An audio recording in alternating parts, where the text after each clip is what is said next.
Picture a summer afternoon in the 1960s. The air was thick with the hum of cicadas, the metallic ring of a bicycle bell, and the faint jingle of the ice cream truck turning the corner. Barefoot children raced across sidewalks, weaving between sprinklers that arched cool water over neatly trimmed lawns. No one worried about helmets or stranger danger. The streets themselves felt like an extension of home, and the neighborhood was the playground. It wasn't just a decade. It was a way of growing up that feels almost impossible today. For children, freedom was the unspoken rule of the season. Mornings began with the slam of a screen door, and the day stretched endlessly until the first glow of the streetlights announced it was time to head back. Parents didn't schedule playdates or hover at the edge of every game. Instead, kids wandered blocks away without a second thought, relying on the simple trust that they'd make it home before dark. That freedom carried with it a sense of discovery, a chance to shape adventures from empty lots, dusty baseball fields, and sidewalks covered in chalk. Neighborhood friendships weren't formed through text messages or social media. They were forged in scraped knees, borrowed baseball gloves, and afternoons spent jumping rope until someone called last turn. The local park, a cracked driveway, or a stretch of grass behind a school became the stage for endless imagination. With only a ball, a stick, or a piece of string, children created entire worlds. The games weren't monitored or refereed by adults. Rules were negotiated, arguments settled, and laughter resumed. In those moments, kids learned more about fairness, resilience, and compromise than any structured activity could teach. The soundscape of the era was its own memory. The bounce of a rubber ball against a brick wall. The clatter of roller skates on pavement. The echo of shouts traveling down streets lined with station wagons and modest homes. Even the silence held a kind of comfort, broken only by the distant ring of a dinner bell or the call of a parent leaning out the front door. Safety wasn't just about locks or alarms. It was the quiet assurance that the community itself was watching, that every porch light and every familiar face offered a kind of protection. That sense of innocence is what makes the memories so enduring. Life wasn't perfect, but for a child, the 1960s offered the gift of space to breathe, to grow, and to be a little reckless without fear. In those summer streets, adventure waited around every corner, and the greatest treasure was simply the freedom to find it. But the secret of 1960s childhood wasn't only about where kids played. It was about who surrounded them. In the 1960s, parents weren't the only ones raising kids. The whole neighborhood was watching. A child could wander down the block, cut across backyards, or stop by a friend's house without fear, because there was always an adult close by who knew their name, their parents, and often even their favorite snack. It was an unspoken agreement that everyone looked out for everyone else's children.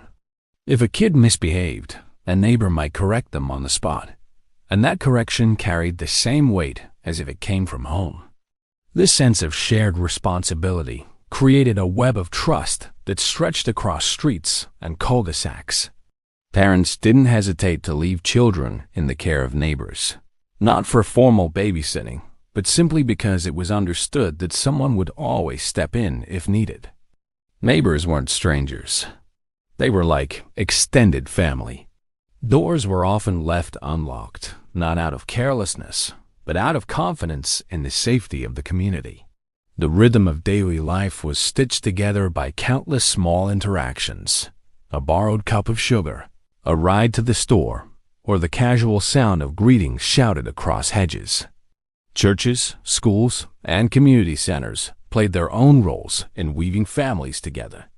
Sunday mornings often meant walking to a local church, where congregations knew each other by name and children grew up surrounded by familiar faces. School wasn't just a place for lessons, but a hub for fairs, dances, and sporting events that drew entire towns together. Every gathering, whether in a gymnasium decorated for a sock hop or at a summer picnic in the park, reinforced the idea that childhood belonged to everyone, not just the child's immediate family. porch culture gave this bond its visible form. Adults sat outside in the evenings, waving to neighbors and keeping an eye on the streets.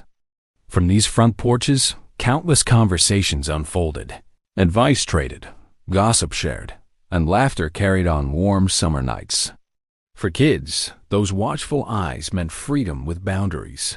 They could roam far and wide, but someone was always keeping track. The quiet reassurance of that presence gave children the confidence to explore and play without fear. It's a kind of safety that feels rare today. In many modern neighborhoods, families live close together but remain strangers. Back then, the closeness wasn't just physical, it was emotional. Trust wasn't built on cameras or neighborhood apps, but on relationships that deepened over years. The knowledge that others cared, corrected, and celebrated alongside you gave children a sense of belonging that stretched far beyond their front door. But life wasn't just shaped by people. It was also shaped by what filled the living room. One TV, 3 channels, and somehow it was enough to bring everyone together.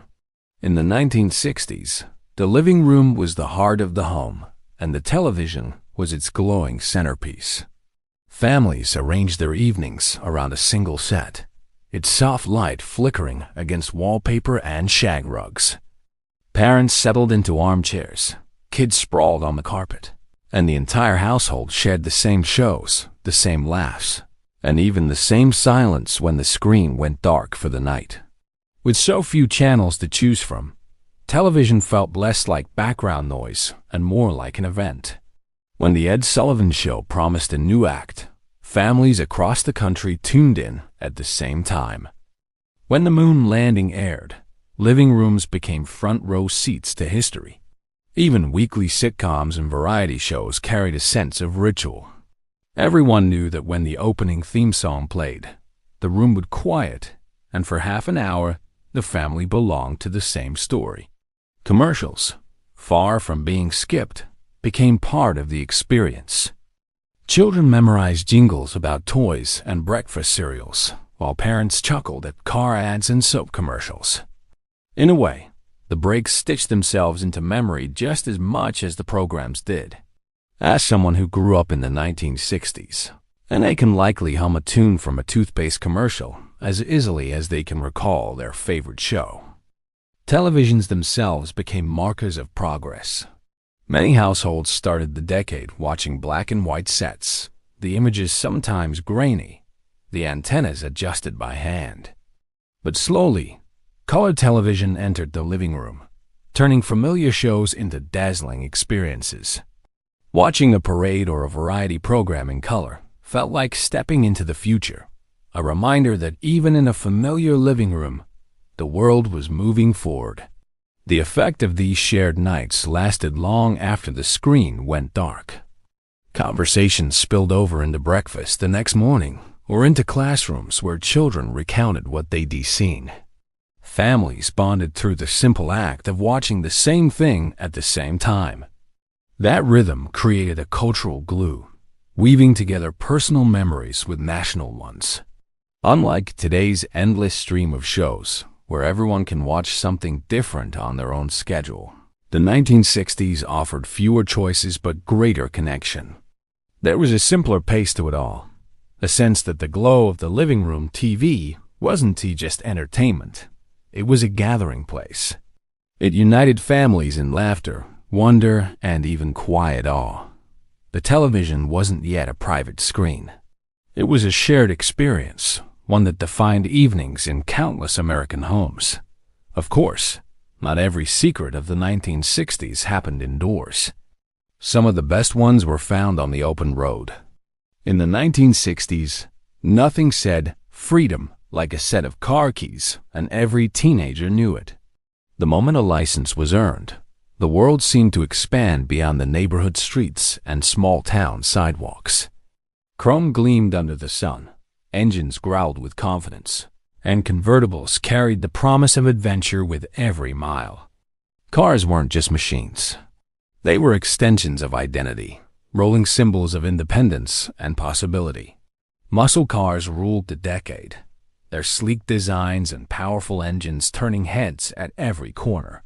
Camaros, Mustangs, and GTOs weren't just vehicles.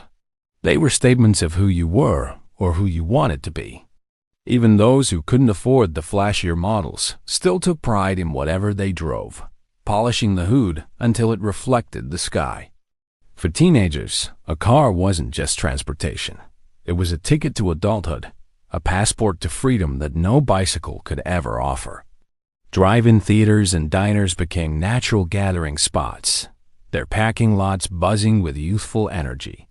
On Friday nights, rows of cars lined up in front of giant outdoor screens. Couples huddled under blankets, and friends passed popcorn through open windows.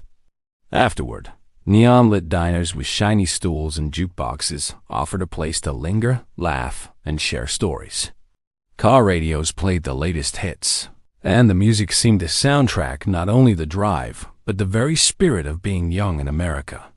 Gasoline was cheap, and cruising became its own pastime. Teens drove up and down Main Street not because they had anywhere to go, but because the act itself was the point. Windows rolled down, music blasting. They waved to friends in passing cars, turned corners again and again, and felt the thrill of owning the night. For parents, the family station wagon or sedan meant something different. Road trips. Piling into the car with a cooler full of sandwiches and a stack of maps, families explored highways, visited landmarks, and carved memories into the miles. Cars carried weight beyond recreation. They were necessities in sprawling suburbs, lifelines to jobs, schools, and grocery stores. But they also carried status. The type of car in the driveway told a story about the family inside. And for many, saving for a new model each few years was as much about pride as practicality. Cars symbolized progress, achievement, and belonging to the rhythm of American life. Looking back, the roar of a V8 engine or the shine of chrome on a summer evening wasn't just about horsepower. It was about the feeling that roads could take you anywhere, that the future stretched as wide as the horizon. The freedom of the open road defined a generation, leaving behind memories that still smell faintly of gasoline and leather seats. But freedom didn't just roar on highways, it echoed in school hallways too. Teachers carried rulers, not iPads, and discipline meant something entirely different. In the classrooms of the 1960s, learning had a formality that seems almost foreign today. The smell of chalk dust lingered in the air, and the rhythmic squeak of chalk against the blackboard marked the pace of lessons. Overhead projectors cast faint glows across walls, their transparent sheets carefully placed by teachers who treated each subject with a seriousness that demanded attention. The classroom was not a place for distraction. It was a place where rules were clear and respect was expected. Discipline in schools carried weight. Teachers enforced order not with gentle reminders, but with stern looks and sometimes sharp reprimands. Authority was rarely questioned, and when it was, consequences were swift. Students stood when teachers entered the room, addressed them formally, and followed rules that were rarely negotiable. Far from resented, this structure gave classrooms a sense of stability. Children knew exactly what was expected of them, and parents often supported teachers without hesitation. Appearance mattered as much as behavior. Dress codes were strict, with boys wearing collared shirts and polished shoes, while girls often arrived in skirts or dresses. Jeans and casual wear were rare, reserved for weekends or chores at home. Looking neat and proper was not only about following rules, it was a reflection of discipline, self-respect, and the values instilled by both schools and families. Patriotism was woven into the school day. Each morning began with students standing beside their desks, hands over hearts, reciting the Pledge of Allegiance in unison. Flags stood in every classroom, and lessons in history often carried a sense of national pride. In a time marked by Cold War tensions and social change, schools served as anchors of identity, reinforcing a shared sense of belonging to something larger than oneself. Teachers themselves held a special place in children's lives. They weren't just instructors. They were authority figures, mentors, and in many cases, second parents. Their approval mattered deeply, and their disapproval carried weight long after the school bell rang. Many students remembered their teachers not only for what they taught, but for the values they embodied: fairness, discipline, and dedication. Schools stood as pillars of stability in a rapidly changing decade. Amid the turbulence of cultural shifts, classrooms offered routine, order, and predictability. The sound of desks scraping against wooden floors, the sight of handwriting carefully practiced in notebooks, and the buzz of anticipation on test days created a rhythm that carried children from one stage of life to the next. And once the bell rang, kids knew exactly where they were headed next to the corner store. For a nickel, you could buy a candy bar or feel like you owned the world. The five and dime stores of the 1960s held a kind of magic that modern superstores can't recreate. They weren't vast or overwhelming. They were cozy, bustling places where glass jars of penny candy gleamed behind counters, soda fountains hissed and fizzed, and shelves offered everything from buttons and thread to toys that could spark hours of imagination. For a child with a pocket full of change, stepping through those doors felt like stepping into a wonderland.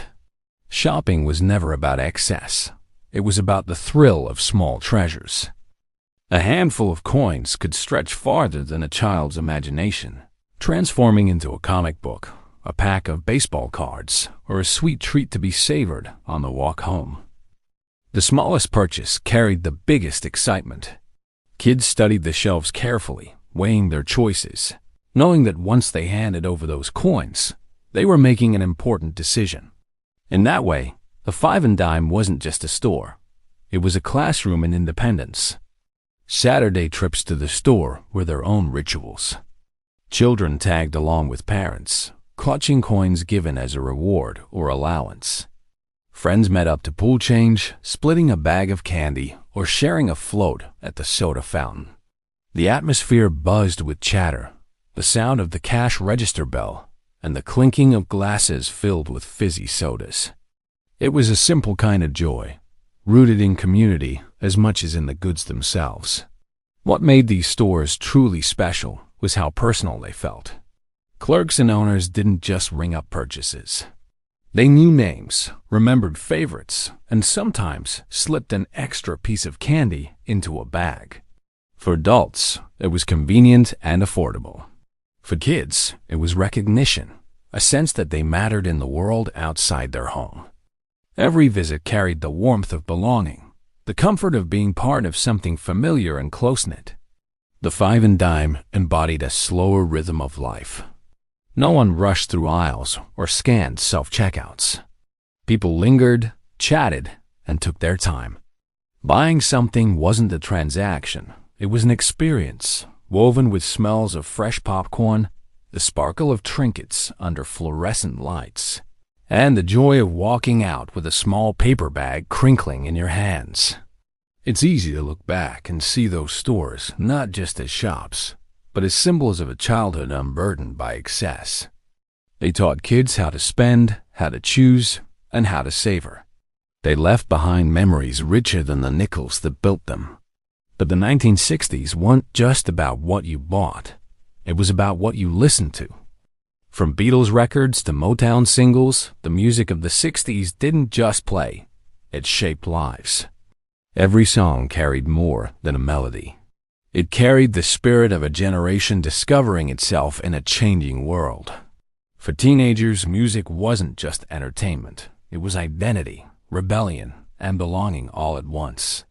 Turn on the radio in 1964, and you hear not only a catchy tune, but the sound of history humming through the speakers. The radio was the heartbeat of teenage culture. Long before playlists could be summoned with a click, kids tuned in faithfully to local stations, twisting dials to catch their favorite DJ's voice. The radio connected them to something larger, letting small-town teenagers feel part of a national moment. It introduced them to fresh sounds, from the raw energy of rock and roll to the soulful harmonies of Motown. Late-night broadcasts became secret companions, filling bedrooms with songs that spoke to hopes, heartbreaks, and dreams. In living rooms and bedrooms across America, record players spun endlessly. Stacks of vinyl grew like personal libraries, each album a chapter in someone's life. A teenager might save allowance money to buy a Beatles LP, then listen to it over and over until every lyric, every guitar riff, felt imprinted in memory.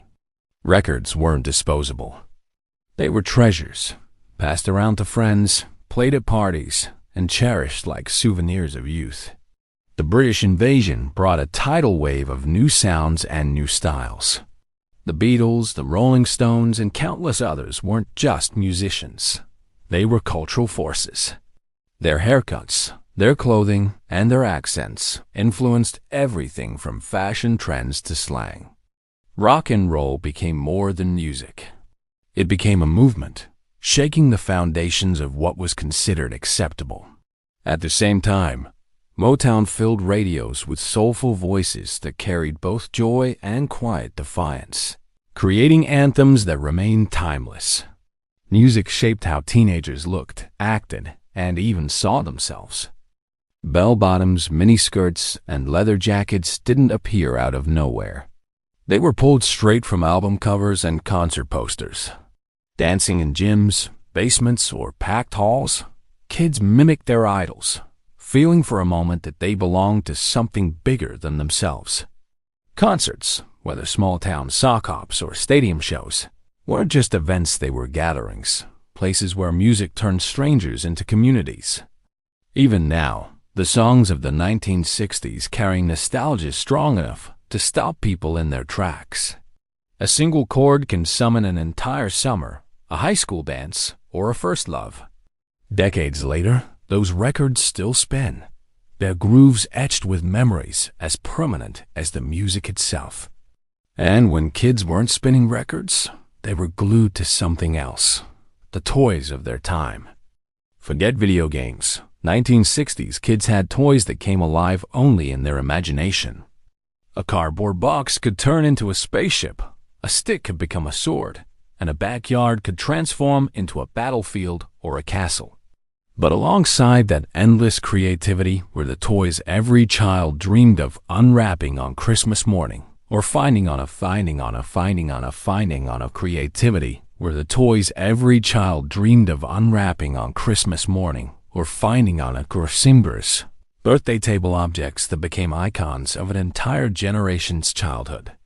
The Easy Bake Oven lets kids feel like little chefs, baking cakes under the glow of a light bulb and proudly offering them to parents and siblings. The Etch-a-Sketch, with its knobs and screen, turned doodles into masterpieces, sparking creativity with every shake to start fresh. G.I. Joe brought action and adventure into bedrooms, while Barbie opened up a whole universe of fashion and imagination. These toys weren't just plastic. They were passports to whole new worlds. Board games also played a central role in family life. Candyland, Monopoly, and life-filled kitchen tables with laughter, rivalries, and endless rounds that sometimes stretched late into the night. Playing together meant more than winning. It was about shared time, about brothers, sisters, and parents gathering around the same board and letting the hours pass without distraction. Every roll of the dice or draw of a card carried anticipation and excitement that screens today can rarely match. Outdoor toys were just as unforgettable. Hula hoops spun endlessly on driveways, challenging kids to see who could keep them going the longest. Slinkies marched clumsily down staircases, their metallic rhythm filling hallways with delight. Model kits turned patient afternoons into tangible creations, whether airplanes, cars, or rockets, teaching kids both skill and persistence. The best games were often the simplest. A jump rope, a ball, or chalk on the sidewalk was all it took to keep a group of friends busy for hours. Play in the 1960s was about connection. Kids didn't hide behind screens or headphones. They played face-to-face, inventing rules, making up stories, and sharing in victories and defeats together. Toys were tools, but imagination was the engine that made them come alive. That spirit of shared fun built friendships, sparked creativity, and left behind memories that still bring smiles decades later.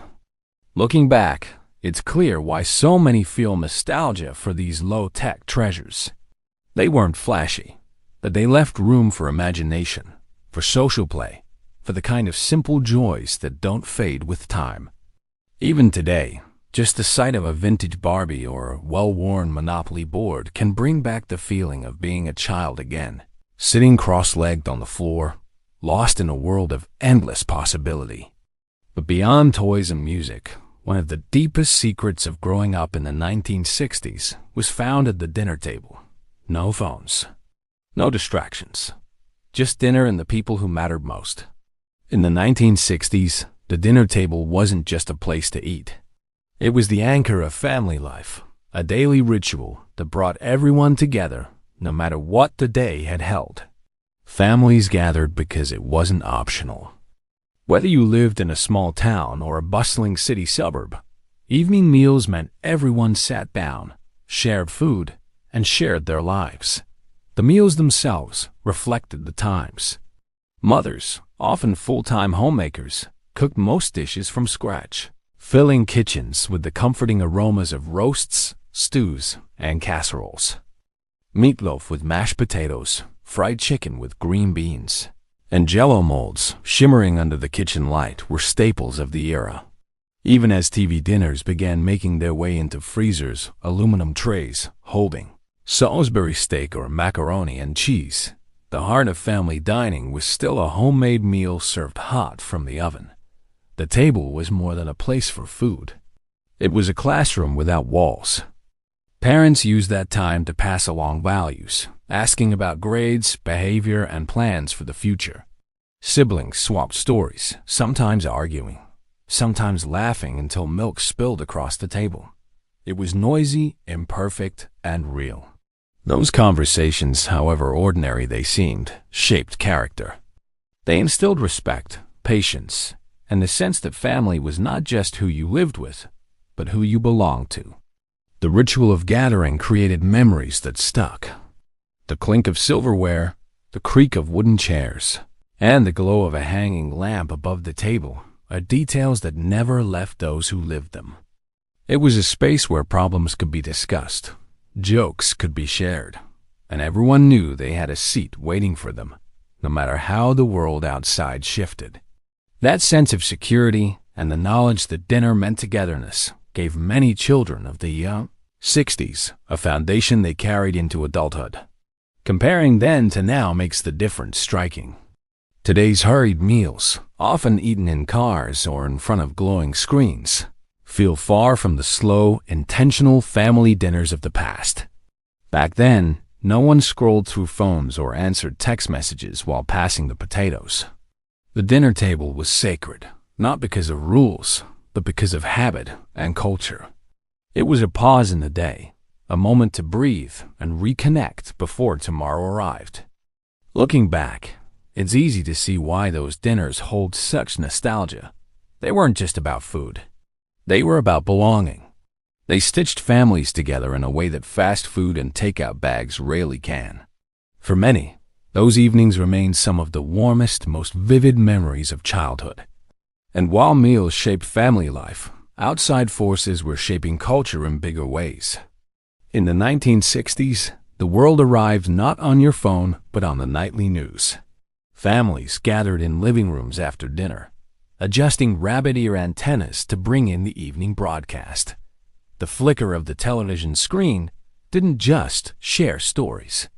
It shaped how America saw itself and the world. For the first time in history, news wasn't something you just read in the paper the next morning. It was something you experienced in real time, right alongside millions of others. Anchormen like Walter Cronkite, Chet Huntley, and David Brinkley became voices of trust, their calm delivery steadying households even when the headlines were anything but. They weren't celebrities in the modern sense. They were guardians of information, faces that entered living rooms night after night, carrying with them both comfort and gravity. To many families, What these men said felt almost like truth carved into stone. The decade was marked by moments that demanded attention. Americans huddled around screens in disbelief as Walter Cronkite removed his glasses to announce the death of President John F. Kennedy. They sat together in awe as Neil Armstrong's first steps on the moon cut through the static, turning living rooms into theaters of human achievement. They listened with unease as images from Vietnam footage of soldiers in the jungle, villages burning, helicopters lifting off brought a faraway war directly into suburban homes. For parents, for children, those images weren't just stories from abroad. They were reminders that the world was changing fast and not always for the better. News in the 1960s didn't compete for attention the way it does today. There were only a handful of networks, and so everyone watched the same stories. This created a collective experience of an entire country reacting to the same images, the same words, at the same time. It gave moments of crisis and triumph a sense of unity. The civil rights movement, for example, wasn't just read about in local papers. It was broadcast on television, showing the bravery of marchers, the brutality they faced, and the urgency of change. For many, those images were impossible to ignore, and they stirred conversations around dinner tables that shaped new generations. Children of the 60s grew up with the understanding that the world outside their neighborhoods could reach them directly through that glowing screen. The news carried both hope and heaviness, weaving personal lives into the larger fabric of history. And while there were fewer voices and less noise than today, there was also less confusion. With only a few trusted sources, the country often felt as though it was holding its breath together. That era of news left a deep imprint on those who lived it. It gave them a front-row seat to history and a shared language for moments that still define the nation. The television wasn't just furniture. It was a witness, a teacher, and sometimes a sobering mirror. But it wasn't all serious because sometimes 1960s fun was as simple as the movies. Before Netflix marathons, there were Saturday matinees, and they felt magical. In the 1960s, going to the movies wasn't just about entertainment. It was about stepping into another world. For the price of a ticket that hardly dented a pocket, kids and adults alike could sink into plush theater seats, smell the buttered popcorn in the air, and lose themselves in the flickering light of the silver screen. It was a ritual, a treat, and for many, one of the purest escapes from the troubles of the day. Drive-in theaters became a signature of the decade, where families packed into station wagons and teenagers cozied up in convertibles under wide summer skies. Giant screens glowed against the night, while children in pajamas nodded off in the back seat long before the second feature. For young couples, the drive-in was part romance, part freedom, an affordable adventure wrapped in the soundtrack of crickets and distant laughter. Hollywood itself was larger than life, its stars shaping the dreams and styles of the generation. James Bond movies redefined cool, with fast cars, sharp suits, and exotic adventures that inspired imaginations far from London.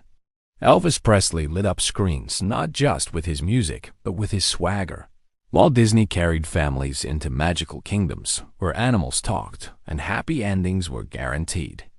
Each film felt like an invitation to dream bigger, to believe in glamour, or simply to laugh away the weight of the headlines.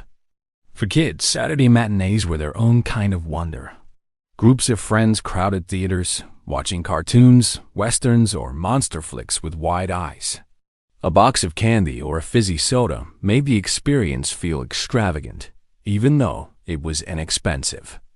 The movies created a shared culture, lines repeated on playgrounds, songs hummed on the walk home, and posters tacked up on bedroom walls. During a decade filled with both hope and turbulence, the movies offered balance. They didn't erase the challenges of the civil rights movement, the Vietnam War, or political assassinations, but they gave people a few hours to laugh, cry, or marvel at something larger than themselves. Escapism wasn't about ignoring reality. It was about finding joy, light, and imagination in the middle of it. The silver screen also helped cement rituals of community. Families would plan outings around the latest release. Friends would swap reviews at school, and teenagers would line up for blockbuster premieres that gave them a sense of being part of something exciting and new. Movie theaters weren't just venues. They were gathering places where stories were not only watched but lived, talked about, and remembered. Looking back, it's clear why cinema holds such a special place in 1960s nostalgia. It wasn't about endless choices or binge-watching. It was about the power of a single story filling a darkened room, carrying people away together. The glow of the projector, the hush of an audience, and the thrill of the unknown made every visit feel like an event. And yet, not every secret of the 60s was lighthearted. Some came with challenges too. Not everything about growing up in the 1960s was simple. Some struggles left deep marks. Beneath the nostalgia of jukeboxes, Sunday dinners, and summer afternoons on bicycles, there were shadows that shaped the way children saw the world. The decade carried beauty, yes, but also tension, division, and fears that seeped into daily life in ways both subtle and undeniable. The civil rights movement was impossible to ignore. On television, children saw peaceful marchers facing violence. And in towns across America, schools and neighborhoods wrestled with questions of equality and justice. For some, these changes meant walking into classrooms that felt uncertain, with new classmates and shifting rules. For others, it meant realizing that the world their parents had known was being challenged, and that fairness was not always the law of the land. These lessons left marks difficult, painful, but also powerful in shaping a generation more aware of justice and human dignity. Gender roles, too, carried weight. In many households, fathers worked while mothers stayed home, expectations drawn sharply in lines few dared cross. Girls were often steered toward homemaking, while boys were pushed toward careers, reflecting a world that limited choices before the women's movement began to break those boundaries. Though many children accepted it as normal at the time, looking back, it's clear that these expectations shaped not only the rhythm of family life, but also the way dreams were imagined or curtailed. And then there were the fears, quiet but constant. The Cold War hung over families like a cloud, and even children felt its presence. Nuclear drills in schools, students crouching under desks, sirens wailing in practice brought the possibility of destruction close to home. Television images of missiles, protests, and world leaders meeting in tense standoffs seeped into young minds. The world outside the front door could feel unpredictable, and that uncertainty shaped a generation that learned early how fragile peace could be. At home, the gap between parents and teenagers grew sharper as rock, roll, new fashion, and changing values created friction across dinner tables. The 1960s were the birthplace of the modern generation gap, where young people began questioning traditions more openly and pushing against the boundaries of conformity. For many children, watching this divide taught them that family love could exist even in the midst of disagreement, but it also revealed how quickly times were changing. And yet, through turbulence, children learned resilience. They grew up watching movements rise, injustices challenged, and barriers broken, realizing that progress could be born out of struggle. The decade's shadows did not erase its sunshine. They gave it depth, contrast, and meaning. And yet, even with struggles, one truth has never faded. The 1960s weren't just a decade. They were a memory stitched into the fabric of America. For those who grew up in that time, the sights, sounds, and feelings have never truly faded. They live on in the jingling of an ice cream truck on a summer street, the warmth of a family dinner, the glow of a television set on a quiet evening. They live on in the songs that still play on radios, the toys tucked away in attics, and the photographs that captured children laughing in a world that felt both simpler and freer. What people remember most is not just the details, it's the feeling. A sense of trust that let kids ride bikes until the streetlights flickered on. A sense of community that meant neighbors looked after each other as if family extended beyond blood. A sense of joy in small things. A nickel spent at the five and dime. A Saturday matinee. A record spinning in a living room where friends gathered to sing along. These memories were never just about childhood. They were lessons about belonging, resilience, and what it means to live connected to others. Compared to today's fast-paced screens glowing in every hand, schedules packed to the brim, the 1960s remind us of the power of slowing down. Life then wasn't perfect. There were shadows and struggles, challenges that tested the spirit of a nation. But through them, children learned strength. They learned that even in uncertainty, community mattered. That family dinners could anchor a home. Those songs and stories could carry people through hard times. The legacy of that decade isn't only about nostalgia. It is about the values it left behind. The resilience of the 1960s still inspires.